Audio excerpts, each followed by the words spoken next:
Have you attended a festival this summer or plan to this fall? Well, cue the music because today we're talking about all the ins and outs of festival performances. I'll be exploring performing for festivals and what dancers need to consider when performing for an outdoor festival. I'll also give some great tips for festival organizers when hosting dancers at their festival. So let's do-si-do onto the dance floor. Ciao, I'm Anna Harsh, professional dancer, author, and host of The Dance Floor, a podcast that explores the power of dance in our lives through personal stories and interviews with experts. Each episode shares life lessons and advice through the art of dance. Learn how dance inspires confidence, fosters connection, and ways to improve your skills. Whether you are a seasoned dancer or brand new to the art, you'll find something that motivates you in this podcast. So grab your dance shoes and join me on the dance floor. Welcome back, dancers. Being hired to perform for an outdoor festival sounds exciting, doesn't it? And it is, but it's a lot of work. A lot of work goes into a performance before the dancers even arrive. Performing for various festivals are an amazing opportunity to showcase the beauty and diversity of the art form. However, certain considerations should be taken to ensure a successful and unforgettable experience. To kick things off, let's review some do's and don'ts for dancers when performing for outdoor festivals. Number 1, atmosphere. Outdoor festivals have a vibrant atmosphere with music and art and diverse audiences, creating an energizing experience. It might be challenging to get the audience's attention, so think big with your choreography, bold, or maybe something unique that catches the eye. Maybe unique makeup or costumes, sparkly or larger and grand. This can be a great way to expand your choreography and make your show seen on a larger scale. Use bigger props, perhaps something that could flow with the wind, or use the outdoor elements to inspire you to create and present something unique. The unique setting and sounds and energy of an outdoor festival can really inspire your new choreography and maybe a different dance style. So think about the atmosphere. Number 2, audience engagement. Performing in an outdoor open setting allows for a greater audience interaction and engagement, enhancing the overall performance experience. You can gain a bigger following and audience if you use this opportunity to put your best foot forward. Create the best show you can. This is an opportunity for you to gain new audiences, to see your work that might not see it if it was in a theater. So take this opportunity to gain more audience engagement. Number 3, networking opportunities. Festivals are a great way because they gather a variety of artists and other performers, making it a great opportunity to meet fellow dancers, choreographers, and others in the industry profession. Make sure you introduce yourself backstage and have business cards or electronic information, website handy to pass on and stay in touch. Number 4, visibility. The outdoor festivals attract large crowds, providing a chance to showcase your talent to potential new fans and others that might hire you for maybe another festival, birthday party, or special event. So have signage, brand, logos on your t-shirt or signs when you arrive and when you're performing. Maybe you can have a sign on stage with you. Now, some things to consider when you're dancing outdoors. Be prepared for the weather conditions. Check the weather forecast and dress appropriately for the conditions. Check it before the performance, maybe a few days leading up to it, just to have a heads up. So what should you bring? If it's really hot, maybe light, breathable clothing. Maybe you have to change your costume idea because it might be raining. So just think about the weather conditions. Allegro has danced in extreme weather like wind or heat. We recently danced in heat that was so hot it literally melted the soles off of my dance shoes. So be prepared for anything to happen like that. And bring a cooler with you. Have your makeup and your water and possibly your shoes at this point in a cooler if it's extreme heat. So check the weather before you go. Number 2 for do's. Do stay hydrated. Drink plenty of water before and after the performance. And if you need to sip during the show, take a quick sip, especially if you're performing in the sun or in extreme heat. Stay energized and prevent that dehydration. Don't forget your sunscreen too. It's a must every day, but at outdoor festivals, you need extra protection for your skin. So spray it on before you put on your costume. Number 3 for do's. Let's talk about warming up properly. Engage in a thorough warm-up before performing to prevent injuries or uneven surfaces or maybe challenging conditions like we talked about the weather. So even though it might seem warm outside to perform, still warm up your body properly for the show. It makes a difference and keeps you safe. Number 4, let's respect the space that we're in. Be aware of your surroundings when you're performing at an outdoor festival, including the audience and other performers. Make sure not to encroach on other spaces that might disrupt another performance. Be kind and courteous to the performers before you and after you. So what does that mean? Stay quiet backstage. Clap for those performers leaving the stage. Be professional. Number 5 for a do. Do embrace flexibility. Well, what do we mean? Be ready to adapt to unexpected changes. Whether it be shifts in the schedule, maybe you're performing a little bit earlier or a few minutes later, maybe the performance area is a little different, or maybe the audience isn't what you expected. You may have to shift your choreography and adjust how deep or how wide you can dance, or even how high. If you have a shoulder sit, lift, or some kind of leap, be careful. If the stage is covered, you might be hitting your head if it's too low. So be prepared and give yourself a few minutes to adjust to the space.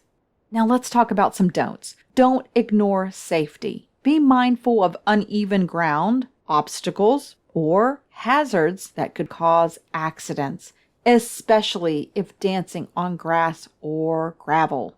Yes, sometimes it happens and we get stuck with those surfaces. So festivals, if you're listening, please make sure that we have a safe space for us to dance on, something that you would want to dance on, right? So be mindful of uneven areas, obstacles. I know a lot of festivals have cords running across the stage. So make sure those cords are taped down. And dancers, if you see something that's not taped down or in your way, make sure you give someone a heads up and say, can we please move it or tape it down? So be cautious and mindful. Another don't overexert yourself, dancers. Pace yourself throughout that day that you have to perform. Don't push yourself beyond your limits, especially in hot weather, or if you're performing multiple times at a festival. Time your food and drink if you can when you're traveling to perform for a festival. See what the schedule allows and also have snacks handy backstage for after the show. Another don't neglect that audience. Avoid becoming too focused on your own performance and not engaging with the audience. Pull them in. They came to support and see you. Ignoring them just can make the experience less enjoyable for everyone. You want them to clap and engage with your show, so connect with them. This connection can make or break your performance. So engage with the audience. Tell them your story. Also make eye contact with them. Smile when you can if that is what your performance is about. Engage with the audience. So let's talk about festival organizers now. The first and foremost do for festival organizers is to ensure effective communication. That's right. Clear and concise, consistent communication between the festival organizer and a dance company or dancer is vital. From the initial stage of negotiations, discussing timetables, venue requirements, and technical specifications, effective communication will pave the way for a smooth collaboration and make your show fantastic. Pay close attention to the dance company's contract and rider, down to every detail. Go above and beyond if you can. This will also make things go smoothly, and the dance company will be so excited to return to your festival because of how everything went. It is crucial to establish clear expectations and iron out any logistics. I usually provide a list, a contract, and a rider for every festival or organizer in advance before we arrive. Once we do arrive, I often seek out a festival representative to greet us. This helps us know where to go, and it sets the tone for your day. So, festival organizers, heads up. Kindly greet the dancers. Say hello and welcome to the festival. I'm so glad you're here, and I'm so-and-so, and I will get you to your dressing room and backstage area. This, my friends, this conversation, I can't tell you how much this matters. When this doesn't happen, it can be chaotic and make the dancers feel uninvited and insignificant. So kind words always matter, especially when performers arrive. Don't be rude. Smile and greet them and be excited for their showcase. Clap for them. Thank them for coming to perform for your festival. Remember, when we come and perform for your festival, we bring an audience, and that audience spends money, which brings it back to your festival. So that first greeting is crucial. That communication is essential. Number 2, another important do for festival organizers is to provide adequate rehearsal time. Dance is an intricate art form, and it requires meticulous choreography, seamless coordination, and synchronicity. This allows us sufficient time and space for rehearsal will allow the dance company to refine their performance and ensure a flawless show. Let the dance company have a sound check and a few minutes on stage. Let them be aware of where the boundaries are, and so they can keep themselves safe. Please don't talk to dancers backstage or walk through their show while they're performing. Don't be that distraction from their concentration. This prep is so important to dancers so they can adjust themselves on stage. Sometimes when we arrive at new destinations, at festivals, we only get 5 minutes or a handful of seconds just to eyeball the stage or area to be aware of it. So give us a few more minutes. Let us adjust and get a sound check so we can be safe and bring the best show for your festival. I talk a lot about this situation in my first book, La Danza, Conflict, Passion, and Healing.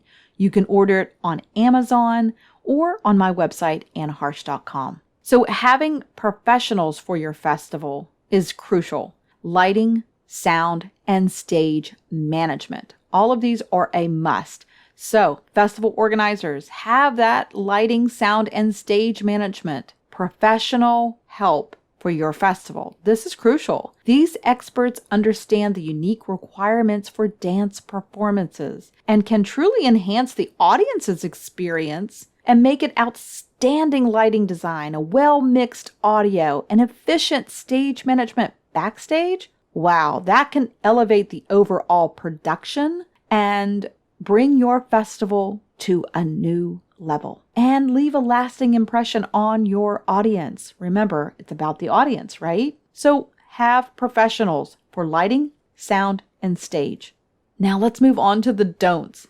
One major don't is underestimating the technical requirements. And we just talked about that a little bit. But dance performances often demand specialized staging, flooring, and lighting. Sometimes it's not that technical, but it's crucial for organizers not to overlook these items. Insufficient resources can negatively impact quality and the safety of the performance, which affects the festival. I can't tell you how many times we have requested a large enough space with measurements written down in the contract for our stage area, And then when we show up, it's a teeny weeny space on a concrete pad with cords or odd things that are in the way. So again, let's go back to that communicating clearly. Oh, it's so necessary. But festival organizers, we need you to make sure that you understand the technical requirements. Another crucial don't disregard the importance of adequate promotion. This is kind of huge. I've seen this more and more, but we really need to talk about this. Festival organizers actively need to market and promote the dance company's performance to attract bigger audiences. Again, that comes back to money, doesn't it? But sometimes you can do these things just for free. Festival organizers can just post it on their website, social media. Maybe you just want to talk about it when you're on the news and talking about your festival. Mention that dance company coming. Collaborate with marketing teams. Utilize your social media platforms. Reach out to local dance communities. That can significantly boost attendance and create a buzzworthy event. Most of the time I have to create the posts myself and send them to the festival, or we try to lessen the burden, but I see bands highlighted over dance groups. So let's reverse that. A missed opportunity for the festival, since dancers often bring a different vibe than a band. The crowd, a different energy. We just are different when we perform. So dancers, heads up, be prepared to also advertise when and where you are performing. So marketing and promotion should never be overlooked, especially when you're hosting a captivating, visually moving art form like dance. Don't forget the power of the audience too. If you are a group on stage, let the festival know and bring a huge amount of people with you so that the group is supported. So if you're listening out there and you've gone to festivals and maybe you've seen dance companies, support them. Bring a big audience with you. Bring your friends and family. Support those festivals and support the dancers and people performing. These are just a few tips that I offer today, and you can read more about them, like I said, in my book, La Danza, Conflict, Passion, and Healing. It's available on Amazon.com or my website, annaharsh.com, if you want a signed copy. Okay, speaking of festival touring, Allegro Dance Company is on tour, and you can visit our website, allegrodancecompany.net, to find out where we're headed next. In the meantime, you can check out these festivals where Allegro will be very soon. August 18th, Bloomfield, Pennsylvania. It's their Little Days of Italy, 1:30 p.m. I'm giving a Tarantella workshop, so if you want to learn those Tarantella moves from various regions of southern Italy, come to the Little Days of Italy Festival, Bloomfield, Pennsylvania, 1:30. That's August 18th. It's a Sunday afternoon. Come and enjoy the festival. And the Tarantella workshop is free, so bring your friends and family. Come and support it. September 1st, 2 p.m. We're taking the main stage in Clarksburg, West Virginia for the West Virginia Italian Heritage Festival. Make sure you bring your friends and family. Don't forget, we have 2 special guests that we're revealing really soon. September 1st, 2 p.m., they will be joining us. That's our 1-hour show. So if you want to see authentic Italian dances straight from Italy, come to that performance, as well as bringing a little bit of contemporary dance and opera and a little bit of theater. I don't want to give it away, but we have 2 amazing guest artists. So stay tuned to our website and to our social media. If you follow me on Tambourine Chronicles on Instagram, you're going to be finding out some details soon about those 2 special people, guest artists that we're bringing in, and maybe take a guess at it. Who are they? Find out who they are soon. September 1st at 2 p.m. we'll be at the West Virginia Italian Heritage Festival in downtown Clarksburg, West Virginia. Then we're traveling to Latrobe, Pennsylvania, September 7th at 11 a.m., kicking off their festival. That's Saturday morning at 11 a.m. So come and see the performance, get a book signed from myself, and also get some lunch right after our performance. Oh, it always smells great when we perform there. So Latrobe, Pennsylvania, September 7th is their Italian festival, and we are performing at 11 a.m. So stick around, get a book signed right after the performance. September 21st at 3:45 in the afternoon in the Washington, Pennsylvania downtown area, it's their Italian festival sponsored by Primo Italiano Lodge 2800. Okay, everyone, thank you so much for tuning in to the dance floor. Don't forget to like, share, and subscribe and leave 5 stars so more dancers can enjoy this information. I hope you enjoyed today's episode, and I hope it provided you with valuable insights when performing for festivals and when you're organizing a festival. Remember, in the world of dance, effective communication, ample rehearsal time, and collaboration with other professionals are key. I'm your host, Anna Harsh. Until next time, keep moving on the dance floor.